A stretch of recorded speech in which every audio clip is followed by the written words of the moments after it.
C'est sur 4 roues que l'équipe Wanty-Gobert arrive dans le centre de Bruxelles. Ils sont 8 coureurs, parmi eux 4 Belges, dont un Wallon, Kevin Van Melsen. C'est son premier Tour de France, alors un départ en Belgique, il ne pouvait rêver mieux, même si pour cet anxieux de nature, cela ajoute un peu de pression. Je remarque que maintenant que je participe au Tour de France, sur les réseaux sociaux, etc., j'ai beaucoup de demandes d'amis qui s'ajoutent, entre guillemets. Et puis voilà, partir de Belgique pour la famille, etc., c'est quelque chose d'important. J'ai beaucoup de supporters qui me suivent en général, mais qui vont être présents ici au départ. Pour Guillaume Martin, ce Tour de France est le 3e. Leader de cette équipe, il est aussi diplômé en philosophie.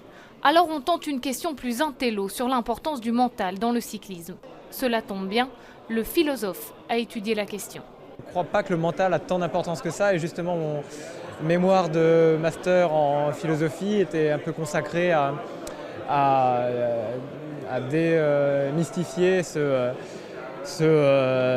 surimportance qu'on accorde au mental. Sur leur parcours, les coureurs verront défiler les plus beaux sites historiques et touristiques de Belgique. Mais ils l'admettent, c'est plutôt le regard sur le guidon qu'ils traverseront notre pays. Je vous avoue qu'effectivement, en fin de course, là, samedi, quand on va approcher du sprint dans les rues de Bruxelles, on n'aura pas le temps de faire du tourisme, il y aura tellement de tensions, effectivement non. Il y a tellement de monde sur le bord de la route, il faut rester concentré en permanence, et je pense que regarder autour de nous, ça va être compliqué, je pense. Le lion de Waterloo, vous n'allez pas le voir ? Peut-être, mais à mon avis, ça va être compliqué. C'est la 3e fois que cette équipe de 2e division est invitée sur le Tour.